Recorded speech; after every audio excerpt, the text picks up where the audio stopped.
Hey, this is Matt. Once again, welcome back to another video. For anyone that wants to request another movie review or re-review, a random thought, stream, commentary, tier list, ranking, video game playthrough, whatever the case may be, feel free to send it either directly on my PayPal. I do have a Cash App as well. Links are down below in the info box, and I will get to it as soon as I possibly can. For those who sent them, thank you. I do appreciate it. And this is for Ben 10 Season 1, which Lucas, very generous, always been very kind. By this point, I think it'll be after the holiday, so I hope you and your mom, everything went well. He did request quite a bit. He's requested 3.5 seasons of the show, plus the playthrough of the game. That's going to take a while, because it takes a lot to get through a season and get your thoughts down and stuff, so... but he's been very cool. Just had to be patient with me. But here's Season 1. Now, Ben 10 I had heard of. I had never seen the show before. And I would say overall, like, of these 13 episodes of Season 1, I liked for what it was. I don't ever see myself watching it again, but I liked it for what it was. It was fun. It was decently paced. I think because they have so many monsters that the character can transform in, so I had to give a little bit of variety of the action. But at the same time, that kind of was almost a detriment, because some of these monsters, I'm like, or aliens, I should say, I'm like, I don't. Because the setup is, before I go on, this kid named Ben is with his cousin Gwen and his grandpa Max. It's summer vacation, and they're out in the woods. Ben walks into the woods, and something falls from the sky. He looks into it, this watch attaches to his wrist, and now, with the help of this watch, he can change into one of 10 aliens. Now there's a timer. It doesn't say specifically how long the timer is. Sometimes it seems like it's longer in certain episodes and shorter in other episodes. So it feels like the timer isn't as consistent. And also, like, how long it takes to recharge. Sometimes it seems like it takes only a minute to recharge. Sometimes it seems to take a lot longer before you can use it again. But he become one of 10 aliens, like alien forms. Which is kind of interesting to have these alien forms, some with different voices, but they're supposed to be talking like a kid, so the dialogue that comes out of these deep voices and these alien forms is kid-like. There's some cute charm to that, which I didn't mind. Now, of these 10, I don't remember their names now. You know what? I got my phone here, so I'm not... Because it's hard to remember all 10 names. Alien forms.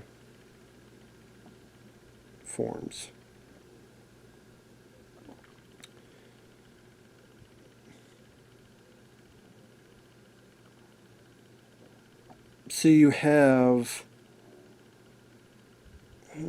what the hell? This... Dude, come on. Give me what the hell I want. These are not the forms. Or is it? No, because some of them were not on there. God damn it, is it that tough? Class of transformations, thank you.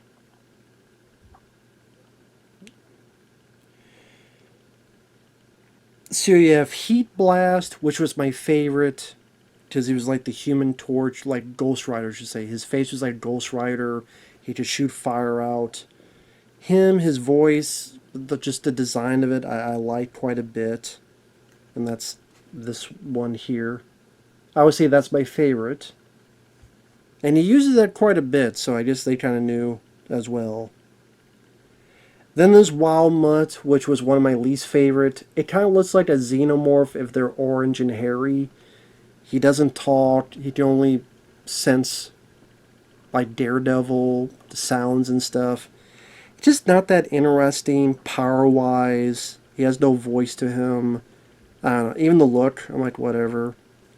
Then you have Diamond Head, which is probably Probably my third favorite form, as the title suggests. It's hard to hit him because he's made of diamonds. He can shoot shards out. I thought that was a cool power. My second favorite, is it in here? It should be. Yeah. This one here, XLR8. I would say that's my second favorite because he's a speedster. He can be very quick. I don't mind his design, especially that faceplate can go down, which I thought was pretty cool. That he's got like a faceplate on it.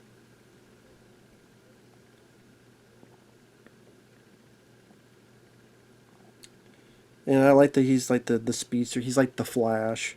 And yeah, I thought it was kind of a cool, slick design.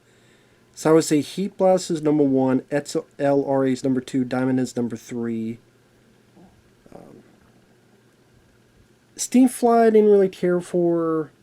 That's okay, it's a flying thing. He kind of shoots his goober out.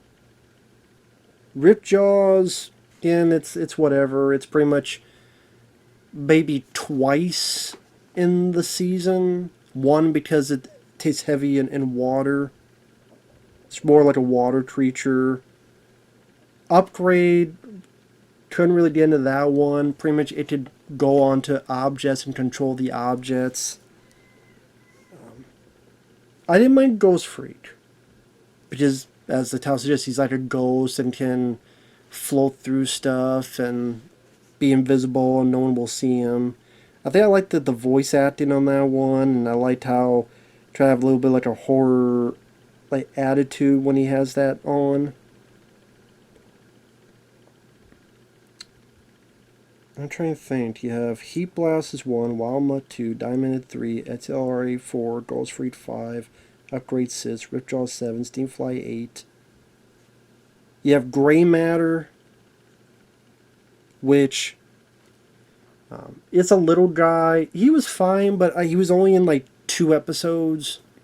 One to rip these wires out, and another to be trapped in to thus be vulnerable.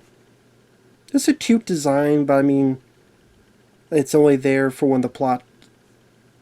I don't know, just it's not my favorite.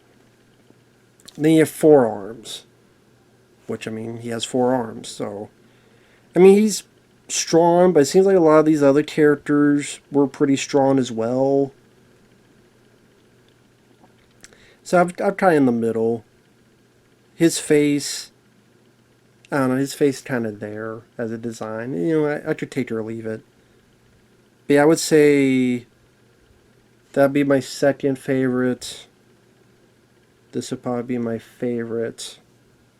And I guess this would be my third favorite. But he could turn to one of those 10. Which again does seem like a lot to be able to turn to 10. Now, granted, it didn't break out the monotony. But it's like if he needs to fly, he can turn to this. If he needs to be in water, he can turn into this.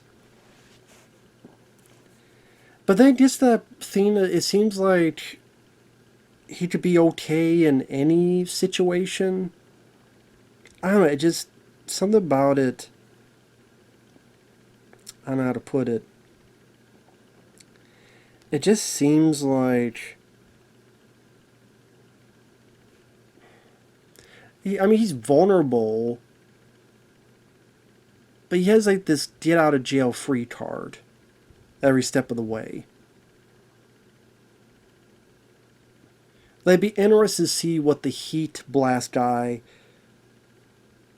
Okay, there's a place with water. How can he assess the situation with this body, with this alien, with this creature, and use it to his best effect? Like things of that nature, I'm kind of be like curious about, if that makes sense. That's just me though. So as is,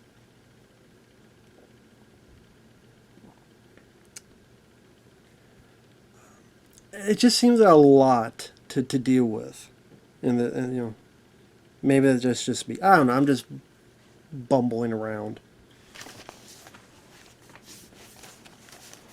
I don't know if you need all 10 of them. I think like 3 of them was sufficed.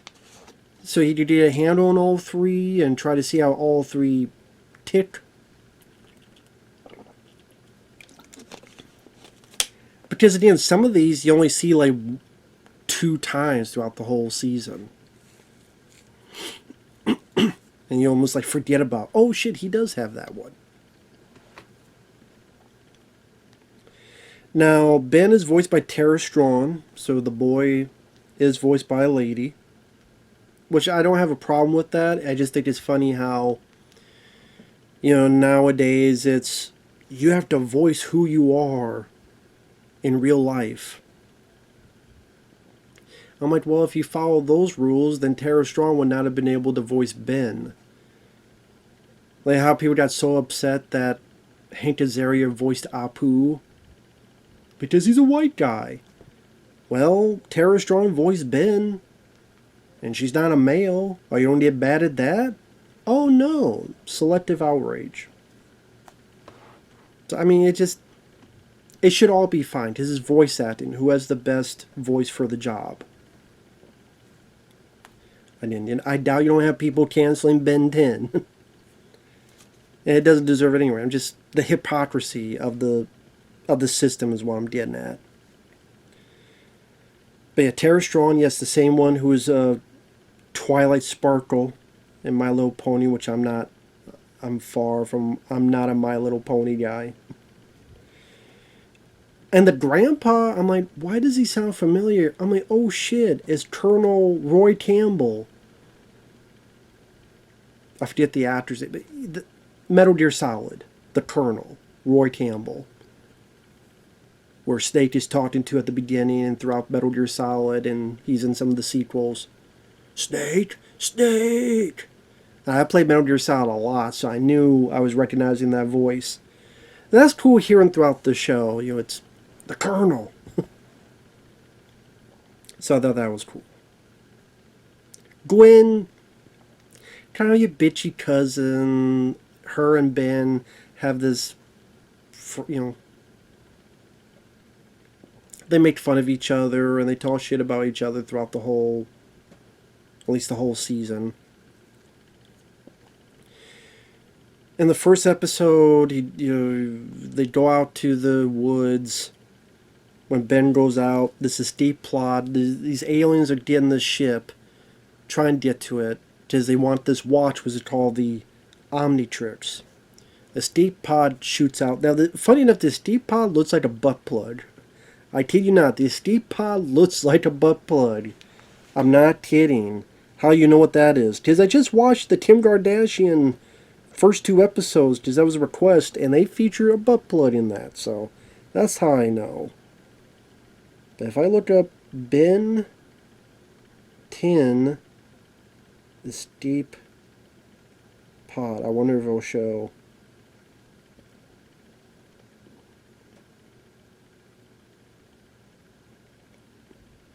What if I go episode 1?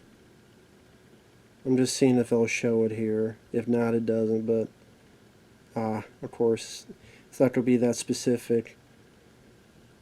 But yeah, I swear this deep pod looks like a fucking butt plug.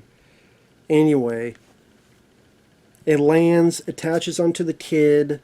He can now turn to this. He turns to the heat guy, which again is my favorite design. He accidentally sets off the forest on fire. And I like that pretty quickly the uncle and cousin find out, so it's not one of those, you gotta hide it, and all these ways of trying to hide it, because eventually they don't find out anyway. No, they get out of the way. They find out, and the grandpa says, well, why don't you do this to stop the fire, and they do. He also later turns to another creature, the hairy one, that looks like an orange hairy Xeno. Eventually, one of the aliens sends a drone robot. He turns to the diamond creature, destroys it, reflects the blast back at it, destroys the thing. Nice introduction. You show three of the creations. You set up the main bad guy, which you don't see him throughout a whole lot, because a lot of these are kind of one and done episodes, which I don't mind. That way, if you watch it, you just go in and out without too much needing to see the other episodes. Sets up the whole shindig of what's going to happen this summer vacation. And then a lot of these are kind of oneers. So, like episode 2, Ben helps a mom and kid out of the fire. He's really excited by this kid's cards. Catches these jewel thieves. There's this scientist that can mutate animals. He can't quite change it when they're at the store, so he uses a scooter to help save the day. He turns to this four-armed creature. At the museum, the bad guy, he wants to be acknowledged, just like Ben does, wants to be acknowledged as a hero, and that's his life lesson. Don't be a hero just to be acknowledged, do it because it's the right thing. At this museum, the scientist can turn like a T-Rex skeleton alive, this big bird. As this four-armed creature, there's this mastodon. He hurls the mastodon. He turns to a flying bug to save his cousin. Defeats the scientist, saves the day. Not a bad episode. Kind of interesting to have him be the alien creature in that voice, being so excited by these kids. Sumo cards is trying to play off like Pokemon cards, but sumo cards. That was kind of funny to hear that excitement out of that alien voice, or the adult that has that alien voice. And I mean, a lot of these episodes, they're like, there wasn't many that I disliked. They were fine for what they are. Like, to go through the plots of the episodes. Episode 3, there's a lake creature. He scares his cousin in the lake by being one of these alien forms. But then finds out there's an actual alien creature. But of course now they don't believe him because he tried foul. It's a fishing trip. There's this creature called the Kraken. He turns to the super fast creature. I think this is the first time he does it in this one, that super fast one, that form. Saves some people, saves his... He wouldn't say his sister, his cousin. Saves his cousin. Becomes this flying bud monster, saves the boat captain. Eventually in the third act, becomes that Rip Jaws, that sea creature. With the battle with these scientists that want to steal the Kraken's eggs, and that's why the Kraken's so pissed off because his babies are being stolen. And so the creature's fighting Ben, who's trying to help, as he's in this sea creature form, as well as the scientists. And eventually gets the eggs, gets them where they need to go, gets the evil scientist, hangs them up, saves the eggs, and everything's fine. I like that it took place on a lake. I didn't mind the locale. I just don't like the Ripjaws creature. It just didn't seem that... Didn't seem as cool compared to made of fire shooting flames, or made of diamond shooting shards, or even the cool looking with the face mask speedster. Like, this one just seemed kind of eh. Power wise, didn't seem like he was that special.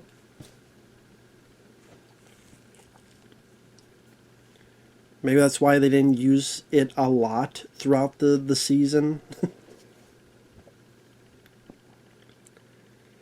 Episode 4, they see their aunt at a retirement center.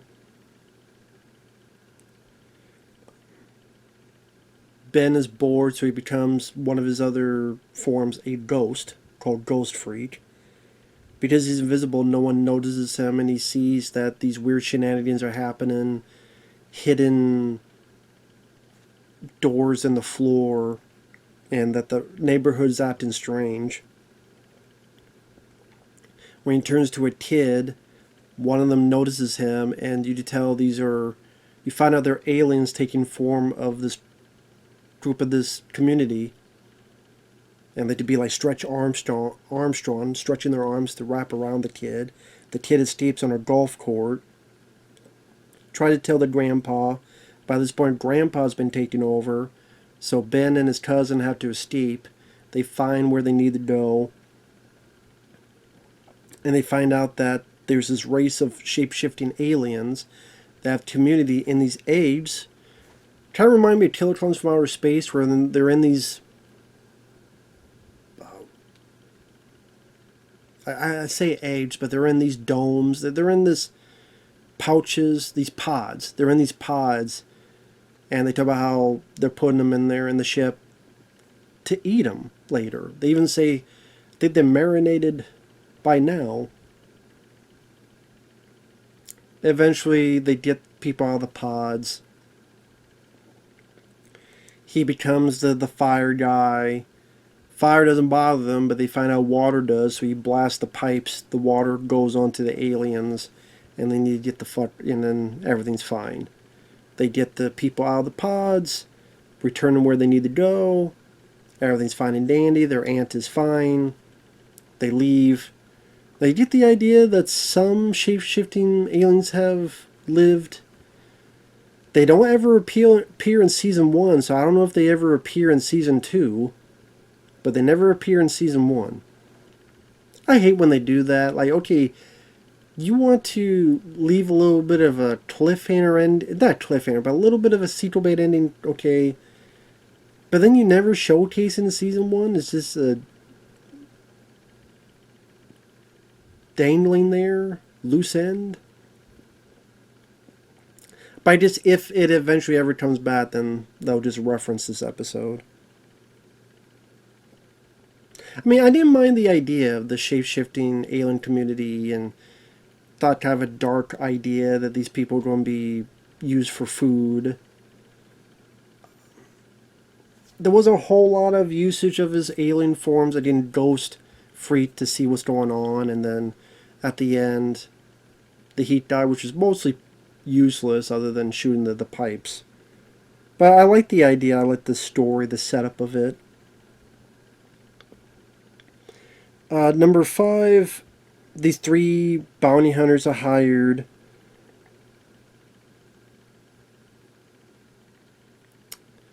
And they're hired by the head alien bad guy to find this watch. Meanwhile, Ben is training. He's in this diamond form training. Eventually, the 3 come across this ghost town. They get attacked by these bounty hunters. He fights them off. He's not doing the best. One of them takes him away, and you find out it's another diamond alien, and says you don't know what the fuck you're doing. You need to use strategy. Eventually, the diamond guy, bounty hunter, fights the other 2. I still don't understand his deal. Because he wants the bounty, but then he doesn't take the bounty. But then, okay, is he not really wanting the bounty in the first place? But he does. I still don't really have a handle on this bounty hunter. I think that's what kind of bothered me about with this episode. He just acts whatever, depending on which scene he's in. Eventually,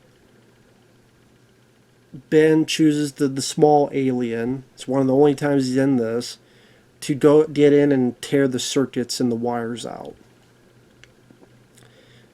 of the other 2. And the diamond one goes, "Good job." Now, he said and lied about, "I can't take you back to the ship," until at this point he could have done it all along. But it's like, okay, so he took the bounty because he's actually an ally? Is he another race of aliens that are fighting against the big bad alien? But then it's like, well, why don't you help train him? Why don't you help him out to learn a bit more of his powers? I don't really get the gist of this one bounty hunter. Maybe that's something that they explain later in Season 2 or Season 3, I don't know. Also, he leaves on this hoverboard, but I swear the kid never uses the hoverboard. Like, this alien rides a hoverboard, And I guess to be fair, I mean, if he has the power to be an alien that flies, why would he need a hoverboard? But it's like, then why give him the hoverboard to begin with? Like, what's the point? I figure, well, if he's the diamond guy, he'd use the hoverboard. Then never comes into play, at least not here in the season. So, oh, that episode I just didn't care for. It was just too many. I don't know if they're setting stuff up for later in another season. I don't know. That was just bothersome to me. I don't know why. Number 6, I would say this one maybe a little bit more comedic.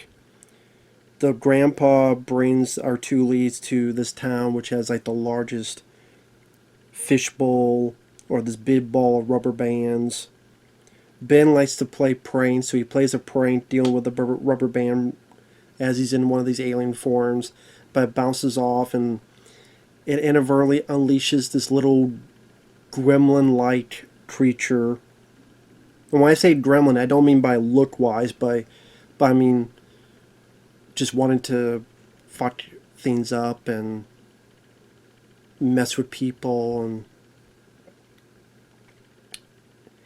they're also electric as well, and if you cut one in half, it'll be two of them. So they're trying to figure out how to stop this. It's wrecking the town. More and more wrecking the town. The guy who played the mayor, I didn't mind him because he had this kind of deadpan delivery. He was like a little bit of southern, a little bit, the redneck, but just deadpan as well. Well, you're just going to have to deal with it yourself, isn't it? You're the one who let him out. Like, I was kind of having fun with how deadpan he was. Eventually, trying to figure out what to do, they come with the idea of this fishbowl, and they lock the creatures in there. So, I mean, again, more of a comedic episode. It was fine. Like, the creatures, I mean, the threat is serious where they're going to terrorize all the towns, but at the same time, they got so goofy and silly that you don't really feel for the threat, and maybe that's the point of it. So, it was a bit different. It wasn't like a carbon copy of the plots before. It was fine, but I wouldn't say it was one of my favorites. That was what, number 6? Number 7...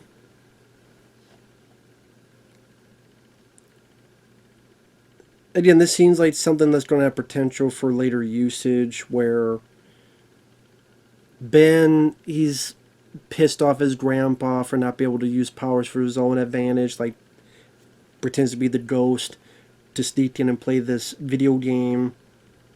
Him and grandpa have a fight because they got booted out of the hotel for that. While Ben walks around, he meets this kid named Kevin in an arcade. Kevin has a little bit of power, a little bit of electrical power. You find out he can absorb energy. He helps Ben out by giving him tokens from this arcade machine. These bullies mess with him, so Ben becomes the speedster and fucks up all the bullies. The two of them get to know each other. Then this guy named Kevin says, hey, I know a way you can get that video game. So they take the video game, authorities are there, they fly off, and that's where Ben starts to realize this guy is a little bit pushy in terms of what you could do legal-wise. Eventually they get into a bit of a fight.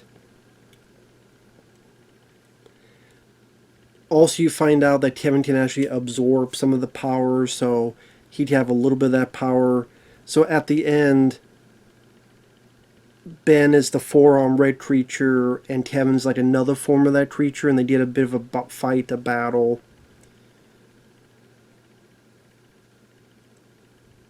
I mean, this one, it seems like more setup for future episodes. As the episode itself, it's okay. I'm just kind of... I think that's my issue, is that it feels more setup than payoff. So we're setting up who this Kevin guy is. We're setting up that at the end of the episode, he's absorbed some of the power, so now he can turn to other creatures too. It feels like this other's going to play out later. I don't know when later. I guess eventually I'll find out, but I guess we'll wait to see how those payoffs occur.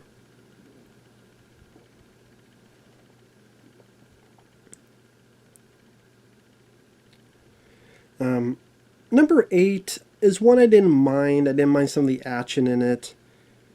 There's these 3 thieves. They have these like helmets with these really creepy looking faces on it. And you find out they're women. And Ben doesn't want to hit them because they're women, but they attack him. Eventually, his grandpa gets hurt. I keep wanting to say his uncle. His grandpa gets hurt. Takes his uncle. He takes his grandpa to the hospital. The main thief, the alien, had sent one of these drones and bites her. So now she has these powers, but she's also being controlled. So eventually Ben has to protect his grandpa who's in this hospital from this villain. And for the most part, I think one of the reasons I like that, for the most part, he's that heat blast guy, which, like I said, is my favorite form. There's some decent action. Like, he's got to stop these boulders from falling to the hospital.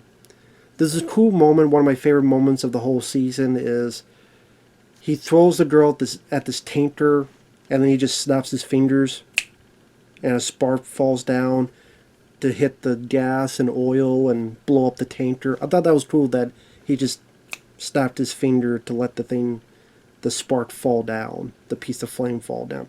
I thought that was kind of badass. I really liked that. Eventually he does become that other upgrade to possess her. I guess somehow by doing that he gets her out of her mind control. I don't know how that works. How possessing her gets her out of the mind. I don't know. I don't remember how, but it does work. But now he's able, since he was able to go into her mind, he knows a little bit about this big bad guy who wants him and wants his watch. The other episodes, 9 and 10, were kind of there. Number 9, there's a circus and Ben's afraid of clowns. And this head clown drowns souls. So it take their soul and they're left kind of laughing as if the Joker put his gas from Batman onto them. And Ben isn't sure to take these guys on because he's afraid of clowns, but then ultimately overcomes his fear because his cousin's in danger. And uses his ghost form to scare the clown, the head clown, which I didn't mind that bit. But I don't know, it was just kind of there. Same with episode 10. There's a sorcerer that wants his book of spells. Eventually, the cousin Gwen has his charm, and she becomes Lucky. She calls herself Lucky Girl. I'm sitting there going, lady, you could be Lady Luck. Like, it's right there. Lady Luck. That's not, I mean, that fits Lady Luck term for gambling, all sorts of stuff, but it just has a better ring to it than Lucky Girl. So Gwen definitely doesn't know how to market herself. Which has a better ring? Lucky Girl or Lady Luck? Lady Luck, but she doesn't think of it. It's kind of fun with the Rube Goldberg way the luck plays out. Whether it be there's this crawfish that Ben's taking the last of it. Gwen don't like that, and because of these Rube Goldberg, Ben gets blasted with food. Or this guy that needs saving, and through this Rube Goldberg effort, it hits this during this construction site, is able to save the guy. Or stop these punks with this hot dog stand. The ending, I mean, it was just kind of there. Gwen just threw rocks to hit the main bad guy in the shin and in the head. Ben fights these gargoyles. He does his big sword, but he doesn't really use the sword much. So I think like the first half of it where Gwen wants to be out of her cousin's shadow, I don't mind the motif. I think just the third act was kind of wheat sauce to me.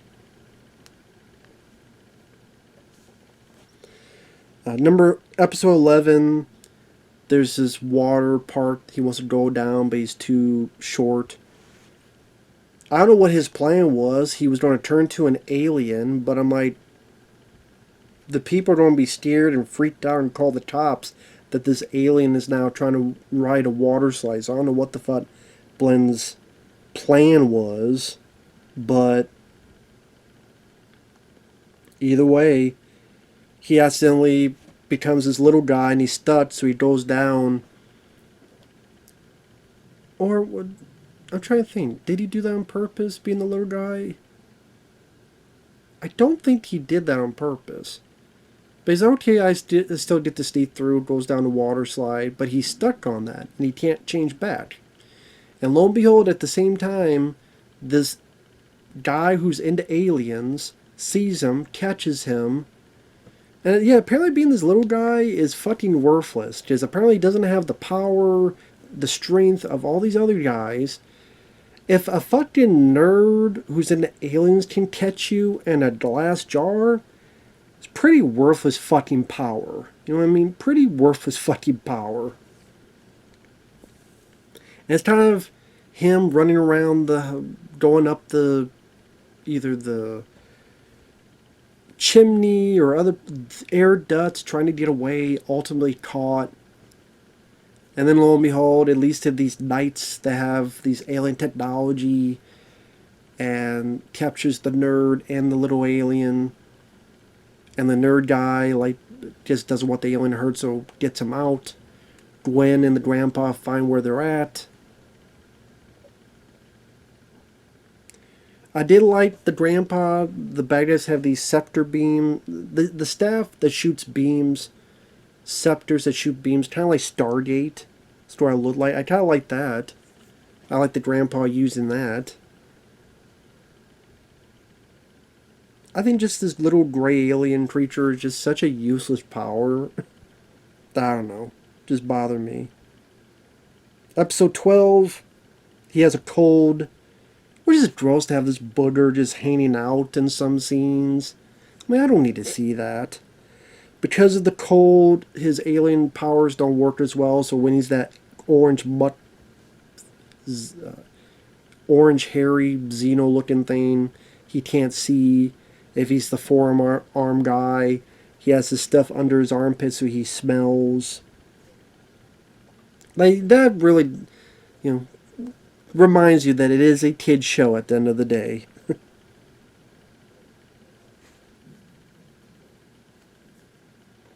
There's these black widows on this councilwoman because the bad guy can control bugs.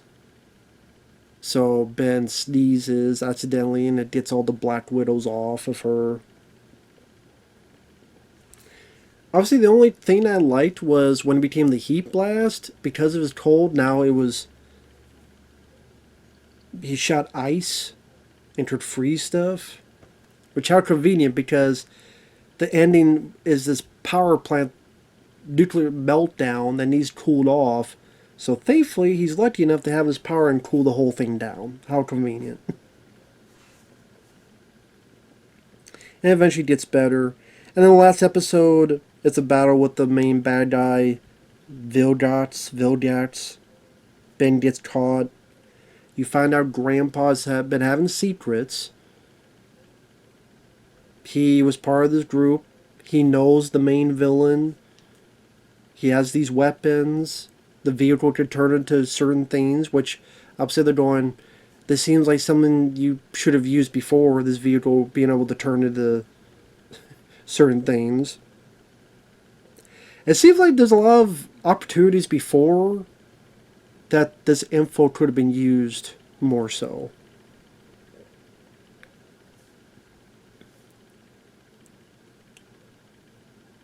Grandpa has a weapon that blasts the main villain. What was annoying is that Ben, no matter what power he has, he could not get a lot of hits in on the bad guy. And it goes through multiple forms. I think it goes through most of the forms in this last episode. Eventually, the alien kind of gets stuck under stuff, and Ben puts the self-destruct, and they leave. Of course, that alien's not going to be dead. But the ship self-destructs, they've gotten out of there, and Ben's like, Grandpa, we have a lot to talk about, and that's kind of where it ends. And it's just, because Ben, with the powers, he couldn't really do a lot of damage, and couldn't really kick the bad guy's ass, because I guess we gotta save him for later. It just wasn't a satisfying finale for a season. It does leave you a hook as to learn more about Grandpa's secrets. And I mean, if I'm being honest, am I looking forward to season 2 and 3 and half of 4? I look forward to playing the game. Because I love video games and I'm very open to playing pretty much any type of game. Do I look forward to watching more of the show? No, because it's definitely a kid show. It doesn't really amount to more than that. I guess you can't really knock it for that, but you know, some of the alien. I think what it is that because there's so many alien forms, I rather see the ones I like have the screen time instead of this alien form that I don't care about or is just here to be just a bit more kitty and comedic, like the little alien, and he's trapped in there being chased around by this alien loving nerd, or again the deal with these little gremlins.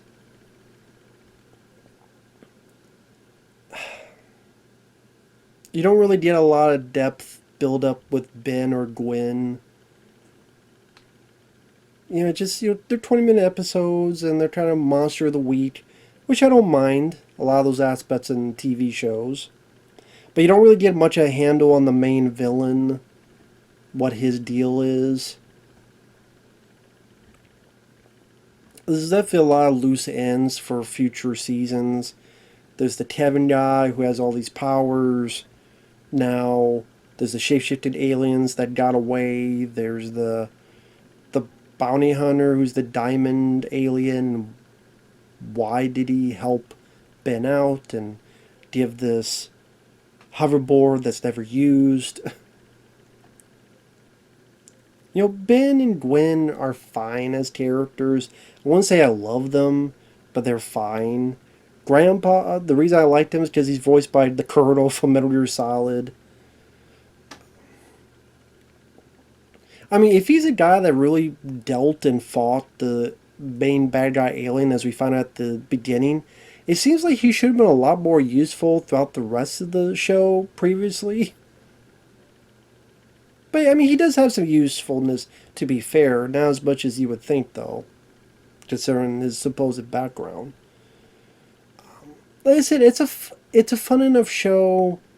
It's fun when he uses the powers, the alien forms that I like. Heat Blast, the Speedster guy, the Diamond guy. I kind of wish it was just those three forms. So you develop those three forms more and more, what it can and can't do, what it can and can't tolerate. We get more used to those forms, the positives, the negatives with each form. And then we kind of get to know the three forms as characters as well. I mean, it's the same person, Ben, but their unique voices and traits. I don't know,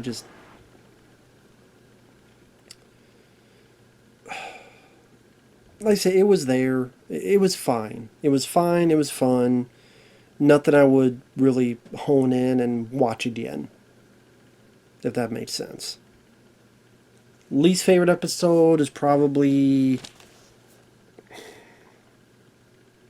I mean, the last episode was kind of disappointing. Last chunk of episodes, to be honest. Like, the last 3 or so episodes were kind of there. So I was just saying that, like, the last 3 episodes were kind of the most disappointing. The best, I guess the best episode would be... Honestly, the one where he had to protect his grandpa at the hospital and he had to use the heat blast guy. That'd probably be my favorite. Does that felt a bit more action-packed compared to the others? But overall, it was fine. For what it was. Take that for what you will. Didn't hate it, didn't love it. It was fine. Thanks for watching. Take care. We'll see you guys later. Bye-bye for now.